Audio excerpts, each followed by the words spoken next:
VNM environmental excellence award 2013 के तहत 2 जून को ड्राइंग कंपटीशन और 5 जून को वीएनएम ग्रीन म्यूजिकल रैली का आयोजन किया गया है। इसी के अंतर्गत हमारे सोसाइटी अवेयरनेस प्रोग्राम के तहत वीएनएम की टीम ने की न्यू समा रोड स्थित धनुष्य सोसाइटी की मुलाकात।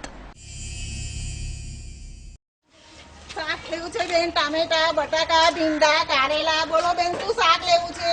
हाँ बोलो सुसुर आव्या छो? टामेटा बटाका गीलोड़ा भींडा कोबीज हाँ બધું જ અડધો કિલો આપો। ગવાર ગીલોડા કારેલા બટાકા ટામેટા બધું અડધો કિલો આપજો અને એ પણ અલગ ઝબલામાં મૂકજો તેથી હું સીધો ફ્રીજમાં મૂકી દઉં। બેન થાળી લઈ આવો ને। અરે આપણને થાળી ઝબલાના પૈસા થાય છે। થાળી શું કરો છો? આટલું મોંઘું શાક આપો છો તો શાકના પૈસામાં થેલીના પૈસા ગણે જ જાય છે। લો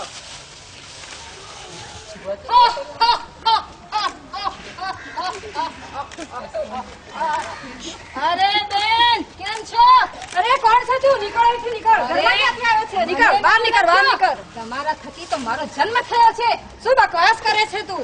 અરે બેન શું અકળાવ છો? જુઓ આ તમારી પ્રિય પ્લાસ્ટિકની થેલીઓ અને હું આ થેલીનો રાક્ષસ। થેલીનો રાક્ષસ? બાપ રે બાપ! અરે છે કોઈ? કાઢો અને કાઢો, જલ્દી કાઢો, બહાર કાઢો। શાંતિ રાખો અને મારી વાત સાંભળો। જુઓ આ પ્લાસ્ટિકની થેલી તમે દરરોજ વાપરો છો ને? હા, પહેલા એમાં શાક લો છો, પછી એમાં શાકના છોડા એઠવાડ ભરી અને બહાર ફેંકી દો છો। ગાય કૂતરા એ એઠવાડની સાથે સાથે પ્લાસ્ટિકની થેલીઓ પણ ખાઈ જાય છે। થેલી એમના પેટમાં જાય છે અને એ એમના મોતનું કારણ બને છે। ગાયને તો તમે માતા કહો છો। ગાયના પેટમાં તો 33 કરોડ દેવતાઓનો વાસ રહેલો હોય છે અને એ મોતનું તમે કારણ બનો છો। ગાયનું મોત? હા। શું મારા હાથે? હા। શું ખરેખર આ તો પાપ થાય છે, પાપ થાય છે મારાથી। હજુ સાંભળો, ચારે બાજુ ઉડાઉડ થતી આ પ્લાસ્ટિકની થેલીઓ ધીરે ધીરે માટીમાં જાય છે, જમીન ખેતરમાં પથરાય છે અને યાદ રાખો દુનિયાની દરેકે દરેક વસ્તુનો નાશ થાય છે, પરંતુ આ પ્લાસ્ટિકની થેલી 100 વર્ષ સુધી એવી ને એવી જ ટકી રહે છે। ધીરે ધીરે જમીનમાં પાણી ઉતરતું બંધ થઈ જશે અને આ તમારી સુંદર લીલીછમ ધરતી રાન બની જશે। હા, તમને શું? તમે તો તમારી વાપરો ને થેલીઓ। બસ કર બકવાસ, અમારાથી નથી સંભળાતો તારો બકવાસ। આટલામાં ઘબરાઈ ગયા? હજુ સાંભળો, જુઓ આ પ્લાસ્ટિકની થેલી નાળામાં ગટરમાં ભરાઈ જાય છે અને ચોમાસામાં જ્યારે વરસાદ પડે છે ત્યારે પાણી આખા શહેરમાં ફેલાઈ જાય છે અને ગંદકી, મચ્છર, રોગચાળો મહાભયંકર ફેલાય છે। આ બધી તમારી જ મહેરબાની છે ના? તમારી જ મહેરબાની છે, આ બધી તમારી જ મહેરબાની। હે ભગવાન, બાપરે બાપ। મમ્મી, ઓ મમ્મી, મમ્મી, હા લે આવો તો તારો સામાન। અલગ અલગ જબલાની થેલીમાં લાવી છું। જબલા થેલીમાં નહીં જોઈએ, જબલા થેલીમાં નહીં જોઈએ। કેમ તે મંગાયો તો ને? જબલા થેલી પહેલા બહાર ફેંક। આજથી આપણે જબલા થેલી બહાર ફેંક। અરે ઊભી રહે, બહાર ના ફેંકીશ। બહાર ફેંકવાથી આપણે અહીંયા બધે ખરાબી થશે અને ગંદકી ફેલાશે। આજથી આપણે જબલા થેલી બંધ કરી છે। મને પણ સ્કૂલમાં એમ જ શીખવાડ્યું હતું, આજથી જબલા થેલી વાપરવી નહીં અને સરકારે પણ મનાઈ કરી છે, આપણે પણ જબલા થેલી મનાઈ વાપરવી નહીં અને આજથી આપણે કપડાની થેલી વાપરીશું। આજથી આપણે સૌ શપથ લઈએ છીએ, સર્વે મળીને દૂર કરીશું આ બધી હવે પ્લાસ્ટિકની થેલી નહીં વાપરું કદી। ગરીબ કપાળ કા પ્લાસ્ટિક સુરનો વધ કરી સબ ઘડી હવે પ્લાસ્ટિકની થેલી નહીં વાપરું કદી।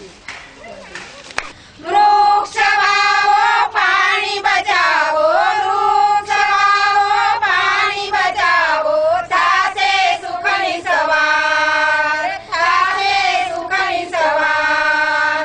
વૃક્ષ વાવો પાણી બચાવો, વૃક્ષ વાવો પાણી બચાવો। वीएनएम एनवायरमेंटल एक्सीलेंस अवार्ड 2012 के अंतर्गत इस बार भी वीएनएम ने छेड़ी है सोसाइटी अवेयरनेस की मुहिम। वीएनएम सोसाइटी अवेयरनेस कैंपेन पौधा एक लगाए में हमारी टीम ने ली समा चाणक्यपुरी 4 रास्ता के पास आई धनुष्य सोसाइटी नंबर 2 की मुलाकात, जहां पर आपका स्वागत करती है हरियाली और झरने नुमा फाउंटेन्स।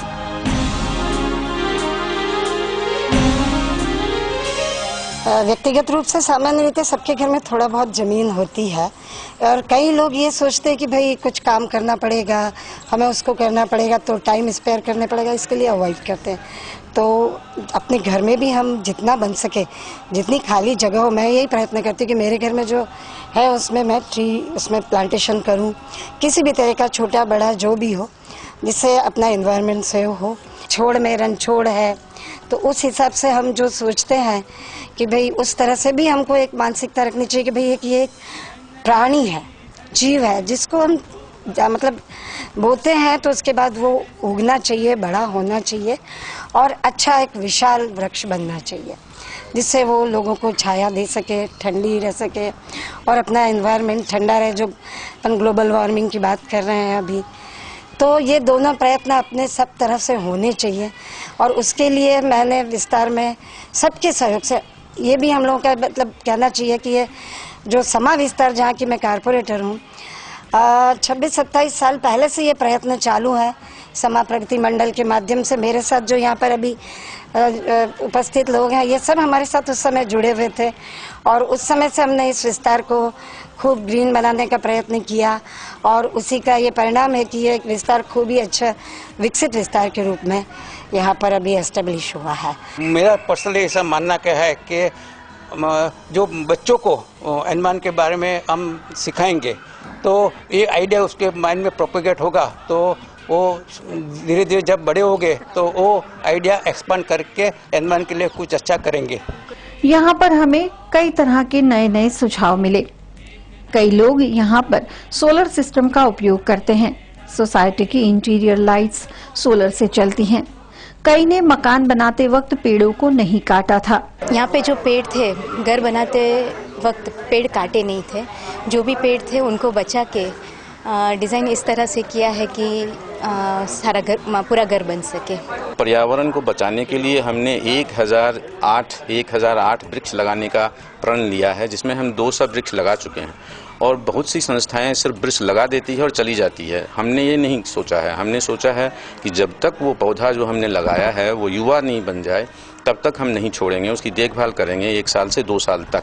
और उसके लिए हमने सिर्फ सोचा ही नहीं है, उसका उपाय भी किया है। एक मूवेबल टंकी बनाई है जिसमें सारी व्यवस्था है कि वो पानी अच्छी तरह सींचा जा सके, पानी की व्यवस्था की है। इससे जुड़े हुए शहर में जितने भी लोग हैं, चाहे सरकारी हैं या और कोई भी हैं, उन सब को जो यहाँ से रिटायर्ड हो गए थे गार्डन के चीफ, उनसे जाके हम लोग मिले, उन्होंने बताए कौन से पेड़ लगाने चाहिए। जैसे कि नीम का पेड़ बहुत ज़्यादा वातावरण को शुद्ध करता है, वही शुद्ध ही नहीं करता, रात को भी ऑक्सीजन छोड़ता है, उसकी एक खासियत है, तो वो ज़्यादा से ज़्यादा लगाने की हमने कोशिश की। चिखलिया जो हैं गार्डन के अभी चीफ, उनके पास हम लोग कितनी बार गए होंगे, तब जाके सब लोग जुड़े। काफ़ी प्रयास के बाद वंदना बहन भी जुड़ी, इन्होंने भी उनको बोला, तब हमको ये सब मटेरियल मिलना शुरू हुआ। मैं उन लाखों लोगों में से हूँ जिसने छोटी कोशिश की है और जिसकी वजह से मेरे जीवन में बड़ा परिवर्तन तो आया ही है और मैं चाहती हूँ कि सबके जीवन में वो बड़ा परिवर्तन आए। मैं मानती हूँ कि प्रकृति को विकृतियों से दूर रखा जाए तो ज़्यादा से ज़्यादा हमारे लिए उचित रहेगा। तो मैंने रेन वाटर हार्वेस्टिंग की कोशिश की है और सोलर हीटर यूज़ करती हूँ। उसकी वजह से इलेक्ट्रिसिटी बिल में काफ़ी कटौती हुई है, जो मैंने अनुभव किया है। मैं ऑफन सोलर कुकर यूज़ करती हूँ।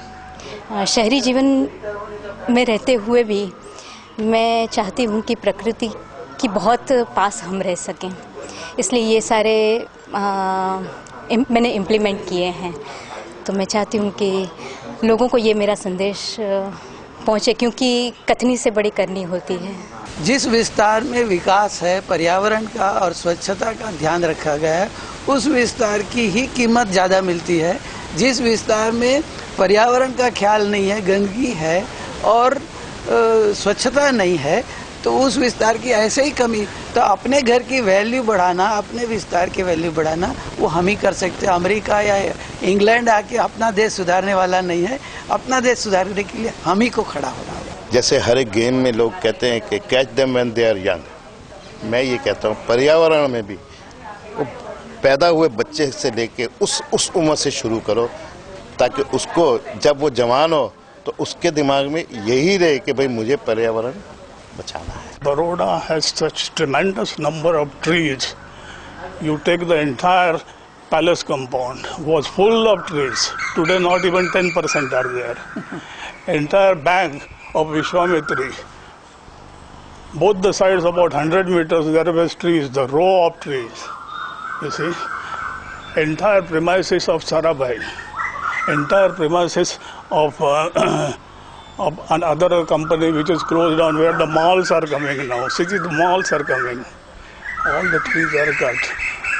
Go to GSFC, go to ONGC, that whole track, you see, was tree clad. Today most of the areas have become barren. You see, the breeze is coming from this side, and Baroda was so safe. Baroda was so safe those days, about 25 years back. In the evening you will get cool breeze, but today you get the polluted air because most of the industries have come on this side. Law का जो बराबर अमल होगा तो ही पर्यावरण सुधर सकता है।